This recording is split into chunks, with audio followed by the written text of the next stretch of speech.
It's a privilege to be back in Yerushalayim. Many years ago I was a frequent traveller here. And I'm very happy that Shliit has invited me to come.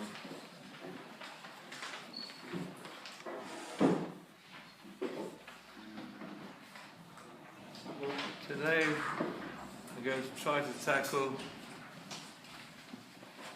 Are we having two children? Where's the second shiur? Where's the second shiur? Okay. Divided into two shiurim, I'm going to try to tackle the ultimate insoluble problem in learning. The paradox of Elu ve'elu Dvray Elokim Chayim. Variant opinions. Elu ve'elu. Both these and those are the words of the living God. Contradictory opinions, insoluble, are all the words of the living God. How are we going to explain that? I'm going to take you through sources. Today I try and use a relatively simplistic resolution. The following shiur will be more complex. I have to take you into the sources so we can travel together. Quote number 1.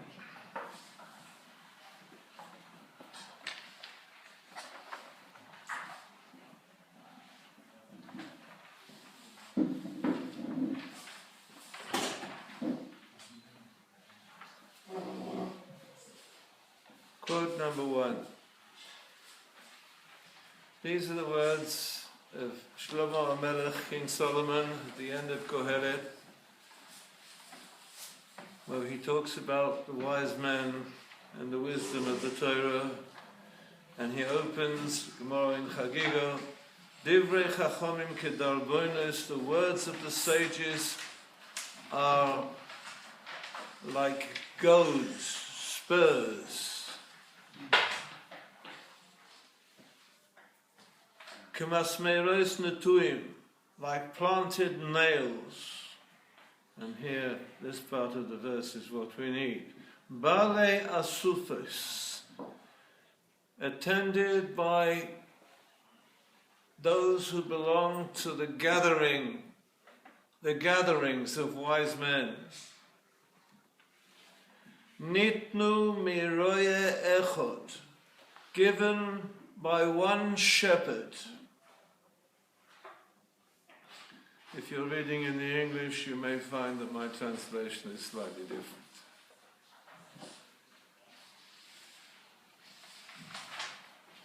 That's all I'm going to take up from the verse. And I'm going to jump. There's a statement here, the sages gather.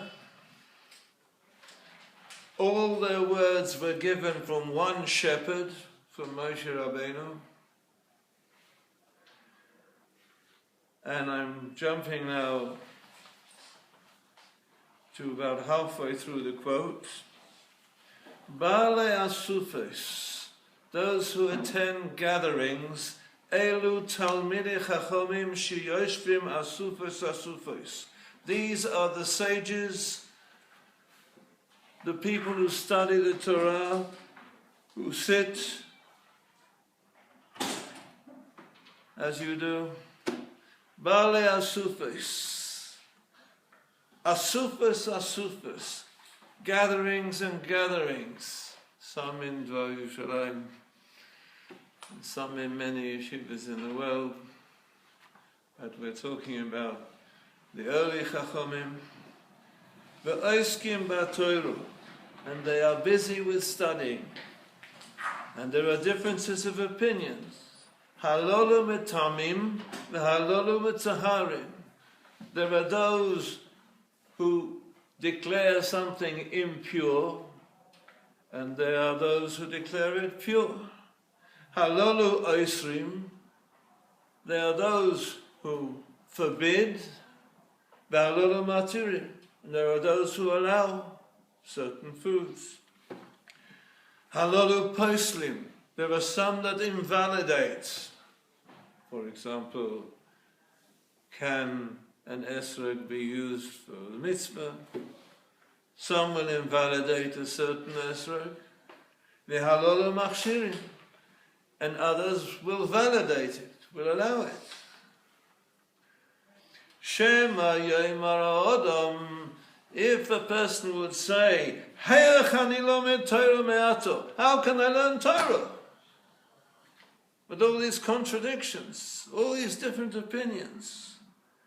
Talmud Lema, therefore the verse in Kohelet says, Kulam nitnu miroye echod. All of them were given by one shepherd, Moshe Rabbeinu, the shepherd of the people of Israel. Now take care with the expressions that are coming. Keil echad nosnom. One God gave them all. Parnes echad omrom. One provider. Moshe Rabbeinu provided the people of Israel with food through the wilderness. One provider said them, omrom. Mipi odain kol amasim baruch hu. From the master of all creation. A different translation. For we read concerning the Ten Commandments, my daber Elokim, the Almighty said, es kol hadvarim ha'ele. All these words, kol hadvarim ha'ele, all these words. The intention here is incorporating all the opinions, all the variant opinions.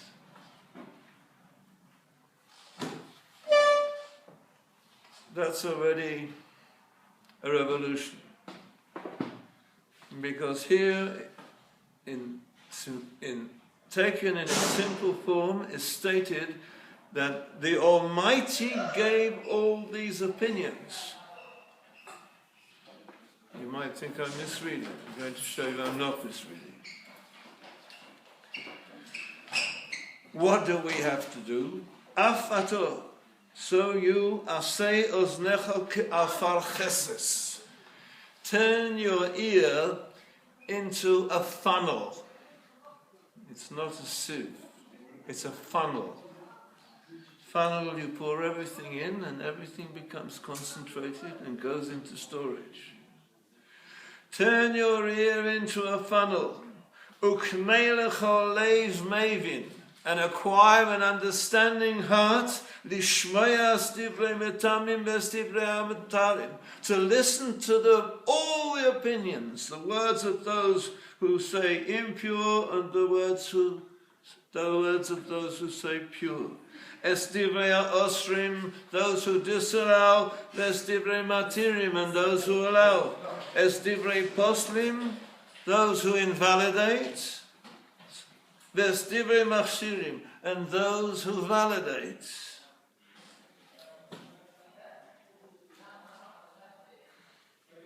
I'm taking in one more line, and then we'll have to start thinking. Beloshen hazeh omar lahem.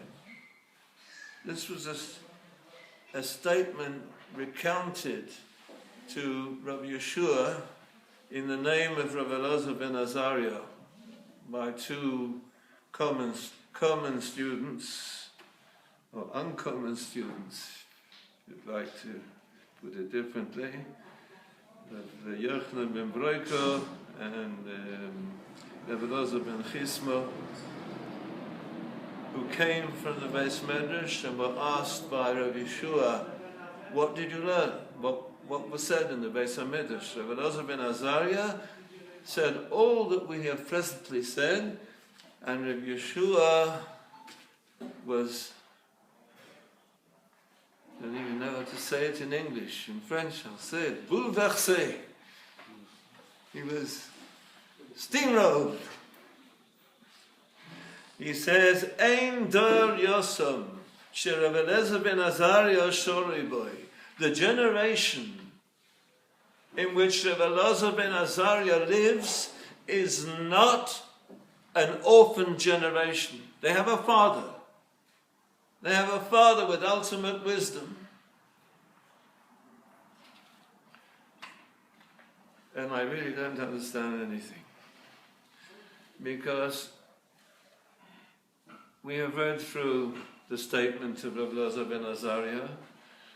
He has posed a problem. How can you possibly learn Torah? There are so many variant opinions. In almost everything there's some variant opinions. And how can I study Torah? The answer he's given is, you've got to turn your ear to follow. You've got to listen to all the opinions.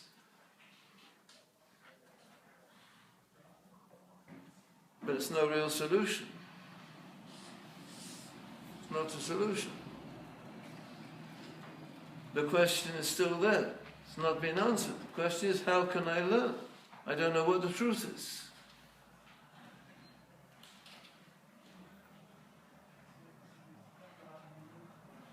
And Rav Yeshua is really bowled over. Actually, bowled over. He's bowled over. This answer is brilliant. I don't know what he's answered. I can't hear what he's answered.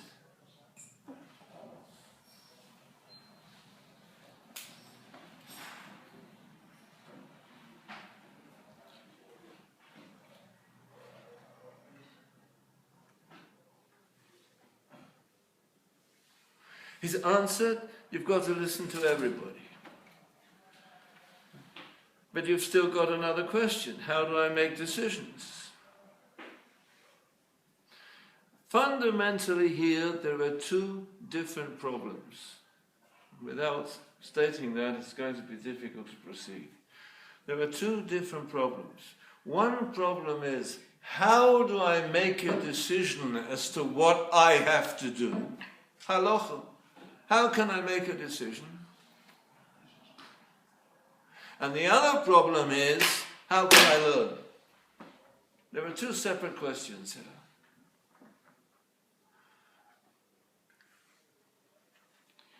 A decision, Rashi talks about a decision. If you listen carefully, then you'll be able to decide which is right for halacha.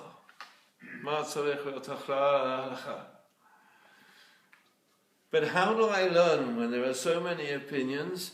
So Rav Aviezer ben Azariah said, I've got to hear everybody. I need to hear everybody, because without hearing everybody, I'm not going to achieve any truth. Why do I need all of that? Give me a decision. Give me a clear-cut decision. Tell me shita achat brura.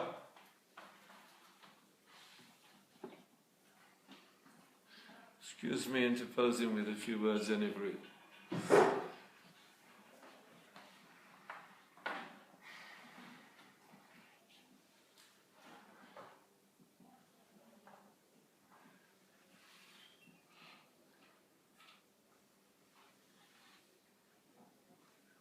I'm going to ask you another question. And I'll deal with that mainly in the second year. But it's a consequent and subsequent question.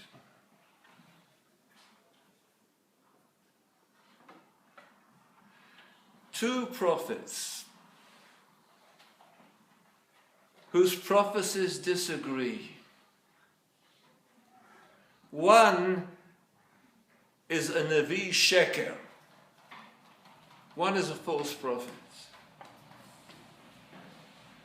And two wise men who disagree. Vaelu, Dveri Kim Chayim. Both are saying the words of a living God. Isn't that a contradiction, a further contradiction?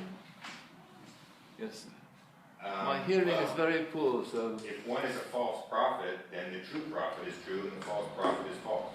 Well, one of them is, at least, is false, but one of them could be true. But they cannot both be true. Well, prophecy from the Bible is never wrong. Sorry, I didn't catch that. I say prophecy from the Tanakh is always correct. Prophecy is not always correct. Is always correct. Sorry? Is always correct. Is always correct. So contradicted prophecy, well, must be wrong. We are now stating that there can be variant opinions, and there are two separate problems. To decide how I need to act, I have a mechanism. We'll see what the mechanism is in a moment. I have a mechanism. I can think things through, I can consider, I can hear the opinions of others, I can come, we will see that a majority decision will decide what is the correct way, how to behave. But how can I say that all the opinions are true? How can I say that all the opinions, and the implication here is, Kulam nitnu miroi echod, keil echod nosnam. One God gave them, they were all given by one shepherd, they all come mipi adoin kol hamasim, the master of all creation. So they're all true. I can't behave in two different ways. I can only behave in one way. But they're all considered to be truth.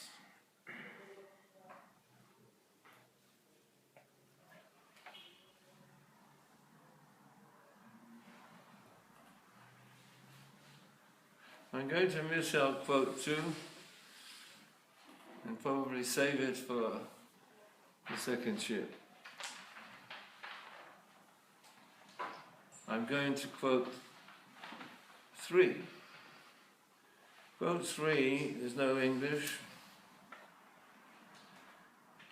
This is a passage in one of the Rishonim in Eruvin. Some of you may know the Ritzvah in Eruvin. And he poses the question.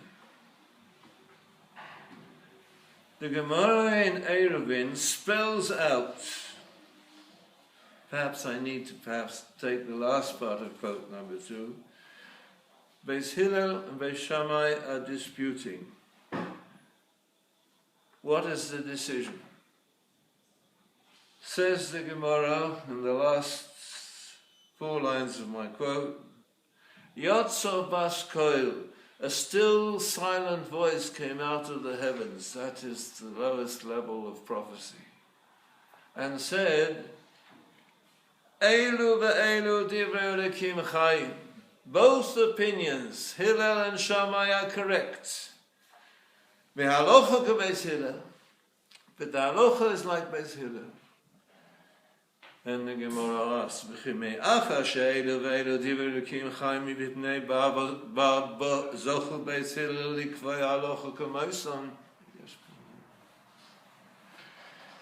Since both are the words of the living God, why do we decide that the halacha is according to Beis Hillel? Mipnei she'nochim ba'alubin hoyu. They were easygoing. They were humble. Shainim divreihem ve'divrei Beis Shammai. First of all, they taught both opinions in their study hall, in their Beis Medrash. Not only did they mention the opinion of Beit Shammai, but they mentioned it first. Shemakdimin divrei Beit Shammai ledivreihem. Okay, this is a technique which allows you to hear the other person's opinion. You know, people who learn Gemara, if you watch them sitting on the same bench and screaming at each other, each one absolutely sure that he's right. In order to be able to learn Gemara, you've got to get used to listening to what the other person says.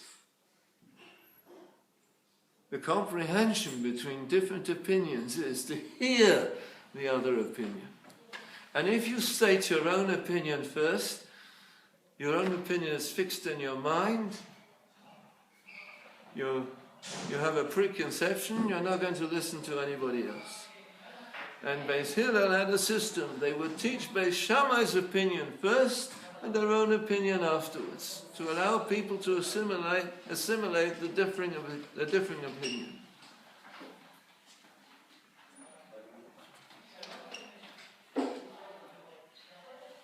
Okay, it's useful to make a proper value decision. But why on earth? Because they were nice guys. They were nochim, aluvim, easygoing guys. Why should the halacha be fixed according to the halacha? Is a question of wisdom. It's a question of proper understanding. Why should the halacha be fixed according to them? Because they have good human qualities. And that's another question which we'll take up in the second year.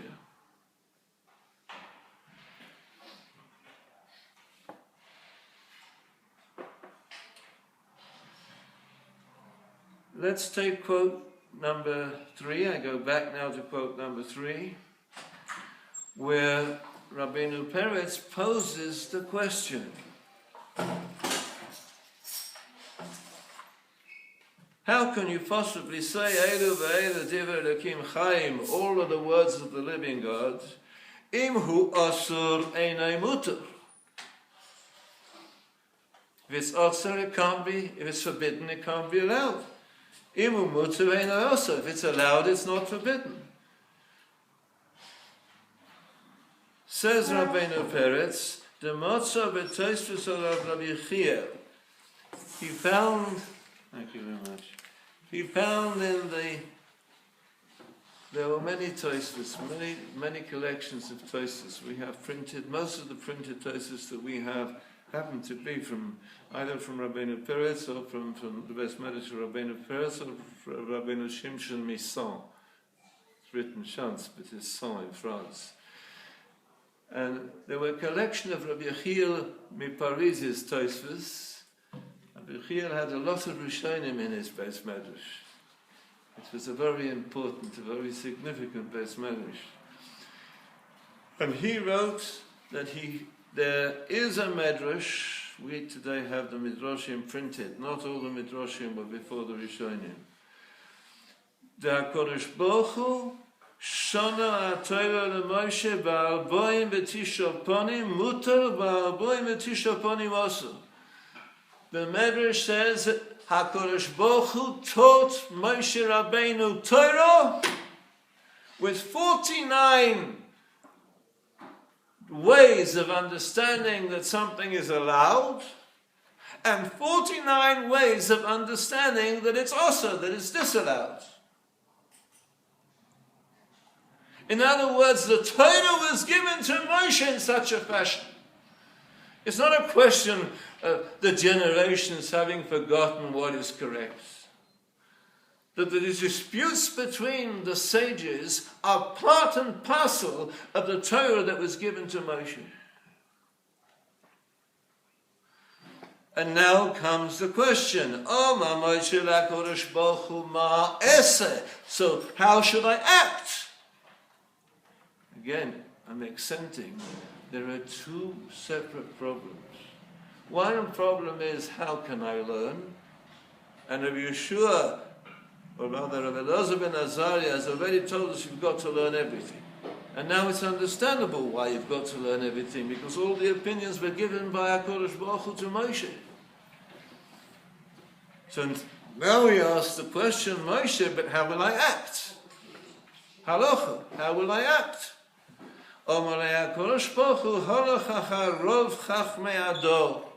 You have to follow the opinion of the majority of the wise men of a generation. And if the majority of opinions in that generation allow something, it will be allowed.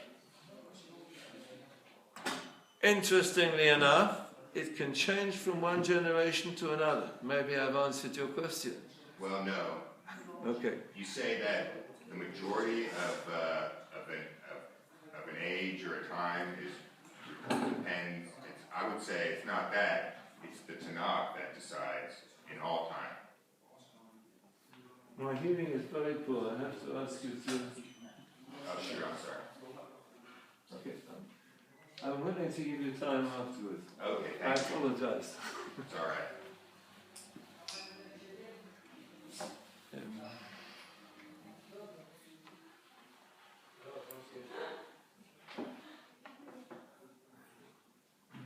So the halachic decision goes according to the majority.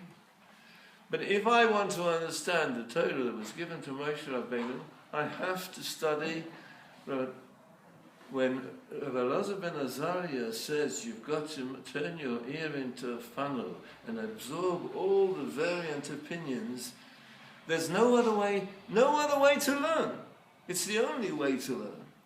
But what we're saying now quite clearly is because the Torah was given in such a fashion. There's a mechanism of making halacha. And the point I was just making, halacha could change if the majority of sages change their opinion. Someone who's learned Horius will see there were Mishnayos in which the halacha changed from one generation to the other because the majority changed. It's not a question of reform, it's a question of the proper understanding of the Torah, and it can change.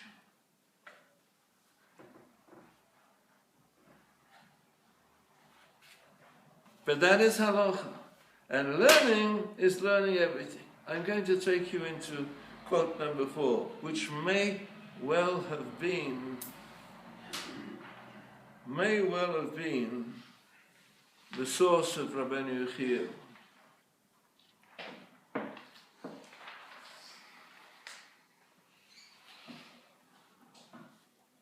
I haven't finished with Rabbeinu Yechiel.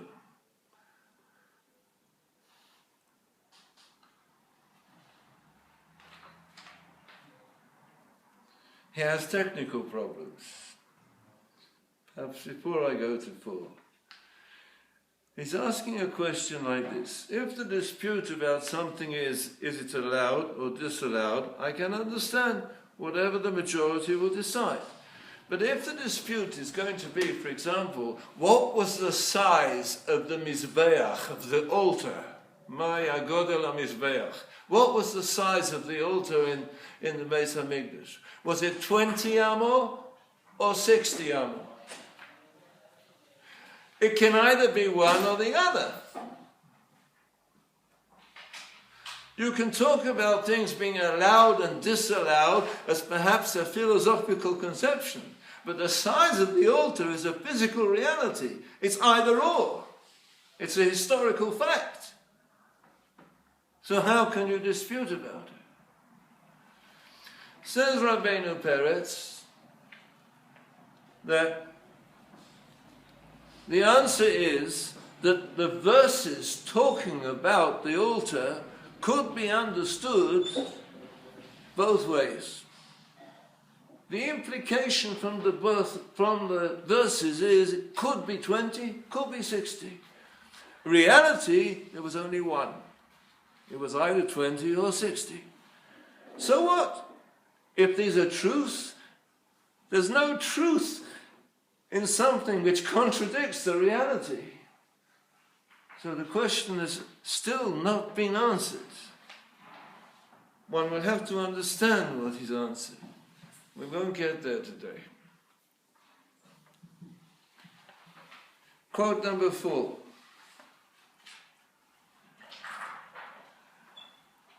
It's a Medrash Tehillim, and it's also quoted in the Yerushalmi. And it has parallels in Maseches Sofrim. In other words, it's not just one odd Medrash, and it seems to be the source of Rabbeinu Yechiel. Imros Hashem, Imros Tahiris. The words of the Almighty are pure. Omar Avianai. lo nitnu divrei Torah chatuchim. The Torah was not given with clear decisions.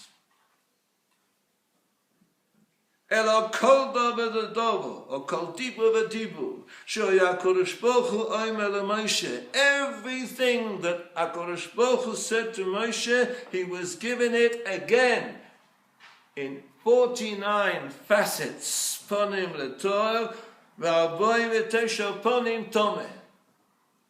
It was given with 49 facets in each direction.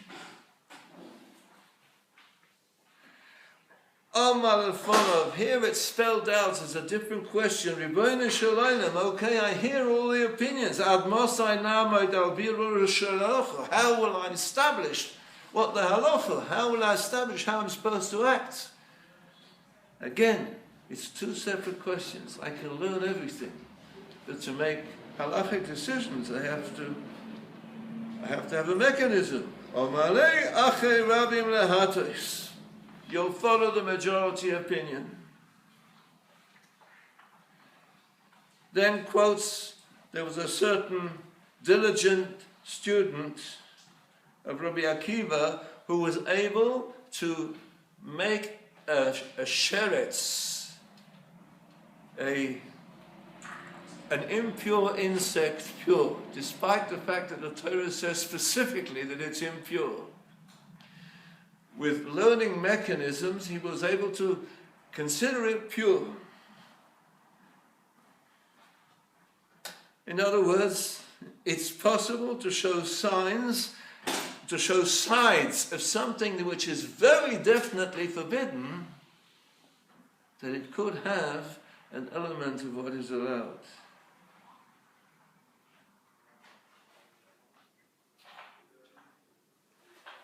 The verse continues, the words of Hashem are pure, mezukok shibosayim, refined 7 by 7 times. These are the 49.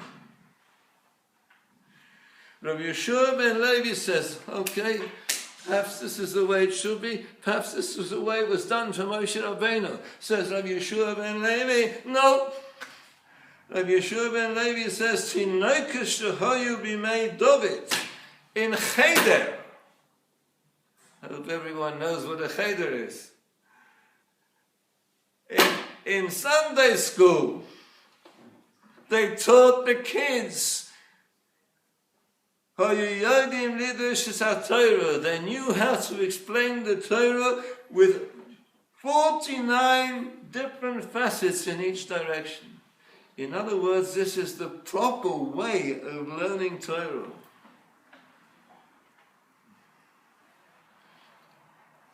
So we start with an enigma, and then we're told this is the way the Torah is given, and this is the essence of Torah. We still don't have any clear approach to it. How are we going to understand it?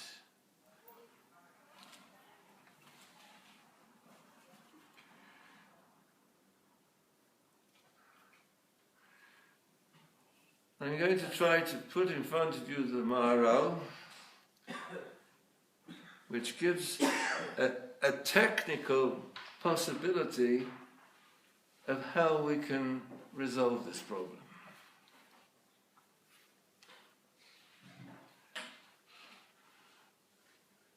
By the way, the Maharal himself states that the Elu ve'elu divrei Chayim, divrei Chayim. Each different opinion is the words of the living God, are essentially by the major arguments of Hillel and Shammai.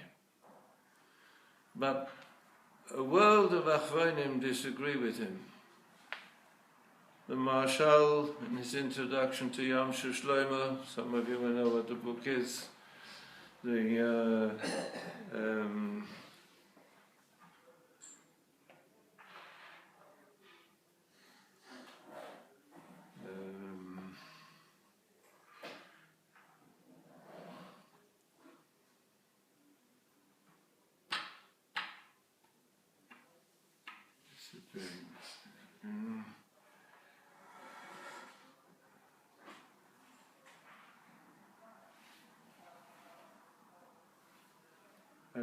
as we go on. Who else?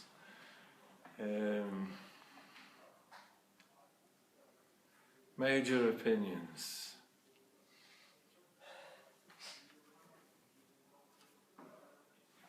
Are saying that this concept is true even in our generation. In any generation, the wise men of that generation will have differences, and the concept is true to say, "Elu ve'elu divrei Elokim Chayim." Both these opinions are the words of the living God.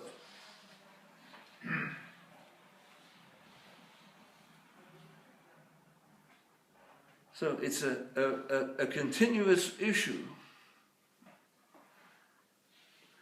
Now we have a number of keys.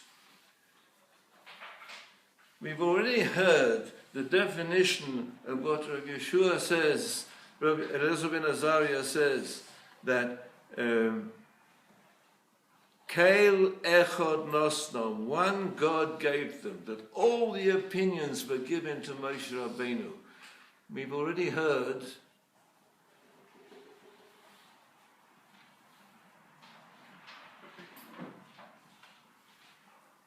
that they were all God-given. What we haven't heard is, it was mipi adon kol hamasim. It was out of the mouth, as it were, adon kol hamasim, of he who is master, the creator of all creation. And we have no indication as to what that means and why that title is given to God by Rav Elazar ben Azariah, because it's not the usual title. You usually call him Shem, HaKadosh Baruch Hu, Kael. You've already said Kael echad nosnom, one God gave them.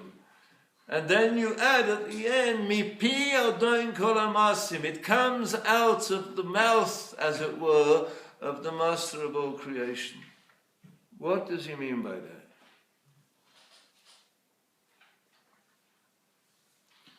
It seems that there is something in the physical world which can give us the beginning of an answer.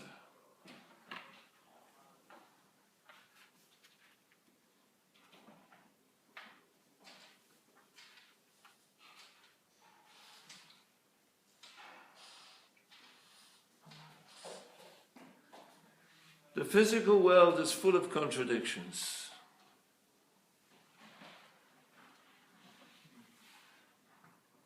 Fire and water are contradictions. Yet without fire and without water, both, there is no life.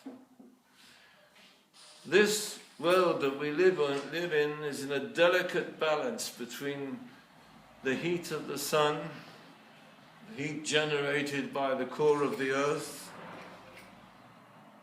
and the coolness of the air that allows water to be raised and to rain, to produce produce.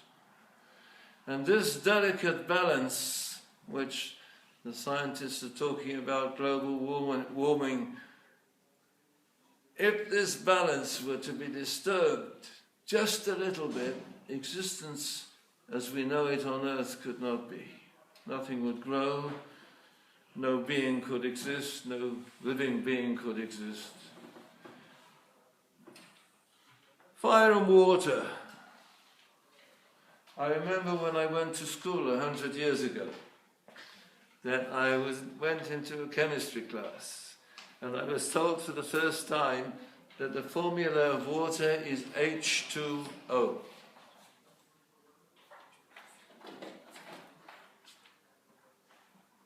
And then the teacher took a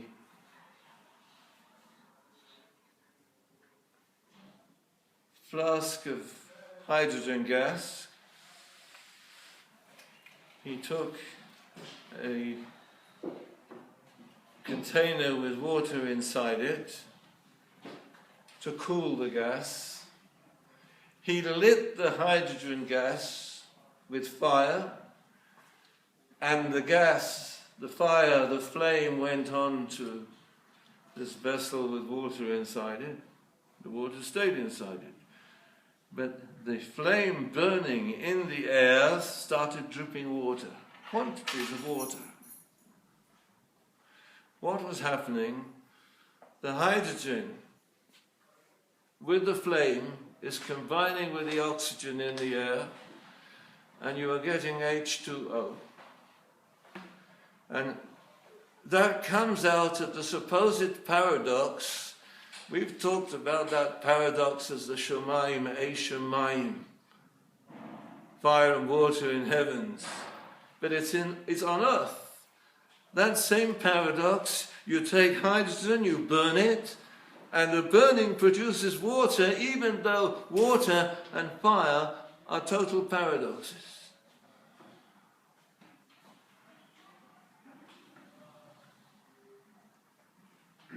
I give you another example. The things are not exactly as they seem to be, as we would expect them to be.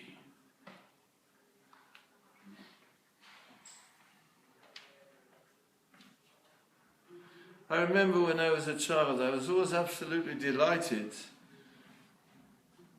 just a little less than 100 years ago, I was always absolutely delighted to take paints and mix them. And I remember taking red and green paint and being fascinated what comes out of red and green paint when you mix them. Yellow. Yellow. I mean, it's so astonishing. So unexpected. You don't understand the makeup of light. Then I recollect another experiment in the physics lab. A prism. Our teacher took a prism and he put a beam of light through the prism, and it came out the colors of the rainbow. Stream of light, colors of the rainbow. Then he put another prism at the other end, the other way round, and the stream of light turned back into white light.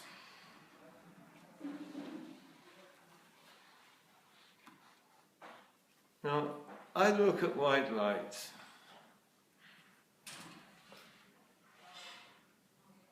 I can't see any blue in it. I can't see any violet in it. I can't see the colors of the rainbow in it. I don't have a more adequate explanation than what the Rabbanu Shalom revealed with the rainbow in Parshas Noach. I don't have a better explanation than that. Now, let's say I'm a little bit colorblind. I see green, a little bit blue.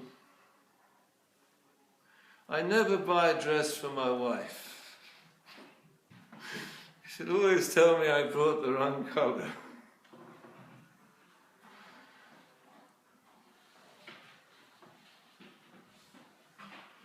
When I say that I see it's blue, am I lying? I'm certainly not lying. I'm saying what I see. That's what I see. It could be someone with a different kind of sight sees it differently.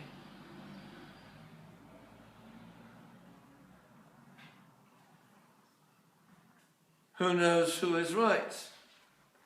It's always a question, you know. You go to a house for disturbed people, to a home for disturbed people, and you'll meet someone who's convinced that he's Napoleon, and has all kinds of ideas which to us are funny ideas. But he may well be thinking that all these people outside of this building, they have funny ideas. because that's the way he perceives the world, his world. But there we're going after the majority, we're assuming that we're right and not the people who are inside these institutions are right. We may not always be right. When we discuss political issues and people are absolutely convinced that they're speaking the correct and true opinion, and some of it is total rubbish, not just from the point of view of the other person, some of it is absolute and total rubbish. You read a newspaper, first of all, newspapers should not be read when they're published. They should be read a month later. Because a month later, if they're read at all, you're saying it shouldn't be read. I concur. If you read them a month later, you will see that all of it is rubbish. 80-90% of what's written was illusion. It just wasn't there. All the interpretation of the news, all the interpretation of the tactics of various politicians just wasn't there.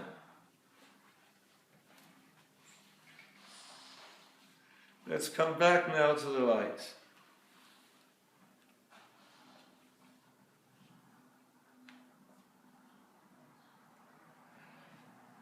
The Maharal says that the nations of the world came to idolatry because they saw there seemed to be different forces in nature. There seemed to be conflicting forces in nature. One nation sometimes won their battles and another didn't, so they produced two different gods. The Greeks had different gods for all kinds of different fields of human behavior. They had gods of war and gods of love, because the human being in himself is completely contradictory. It's not just nations fighting one with the other. He within himself has so many conflicts, and they believed that there were different forces acting in conflict. Because the physical world, which was all created by one God, is full of conflict. And that made them think that there's a multiplicity of gods. And if we examine the physical world with clear eyes, where we cannot in every single issue, but if we can think of the light, where we see a total light, white light, and I split it up with a prism, and I discover that it's made of all kinds of very, very different things that look completely different from a white light. But if I want to understand what light is, and if I want to use light, it's used today as a weapon, light. If I want to use light, if I don't understand its totality, the totality of its structure, I can't use it properly. So, Adon Kol HaMasim, the Almighty is the master of all the creations. In creation itself, there are so many conflicts, so many contradictions, and all of them are true.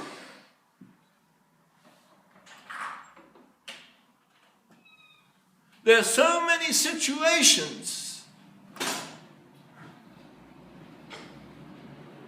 where you can see that all sides are true.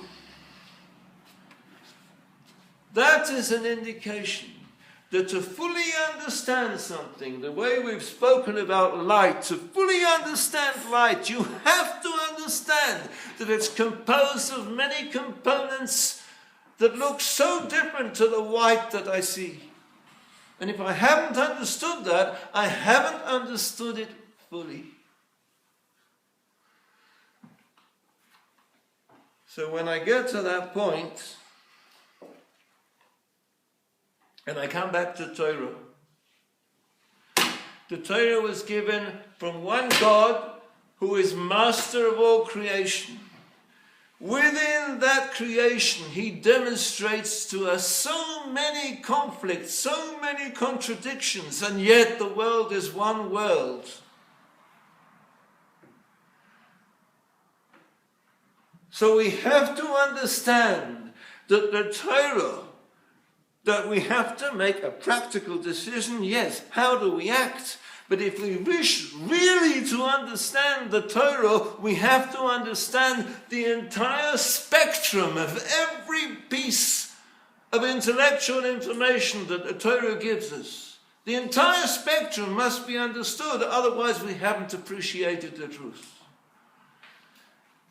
And that, in the most simplistic form,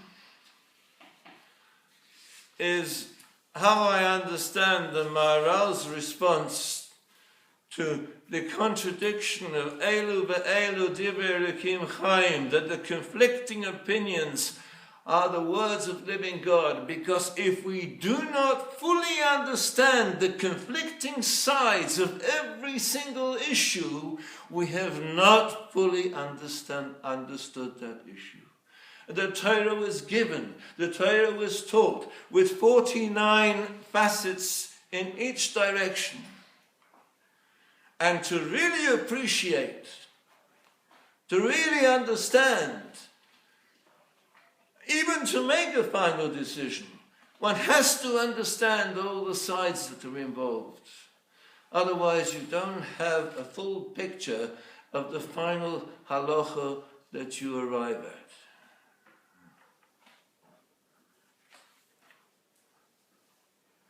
I would say that Rashi, in a couple of places, I've got so much time left, so I can't travel very far. But Rashi, in a few places, talks about the variant opinions in a varying situation. You can have a change of circumstances. You can have a legal decision in a certain position.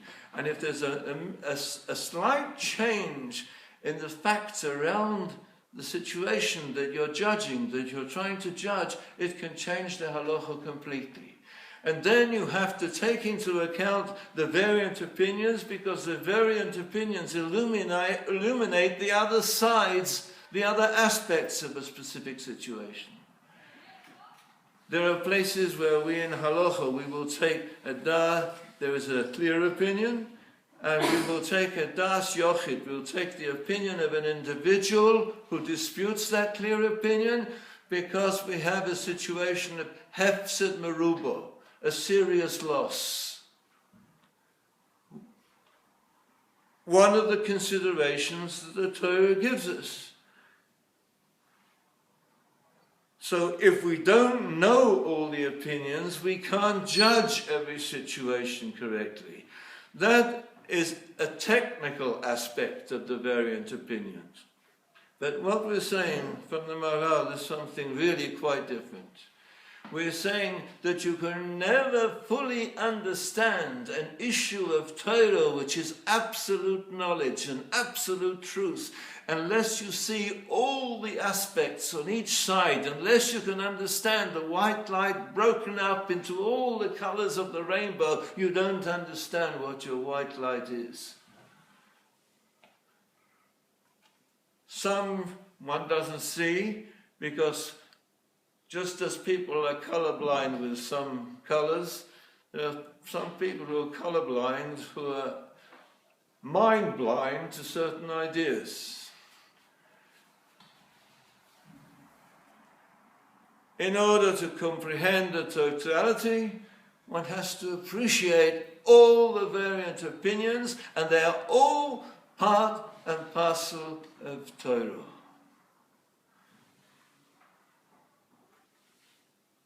That, gentlemen, is the simplistic approach.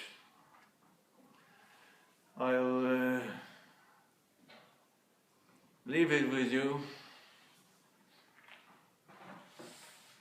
One has to make a decision as to when we're continuing.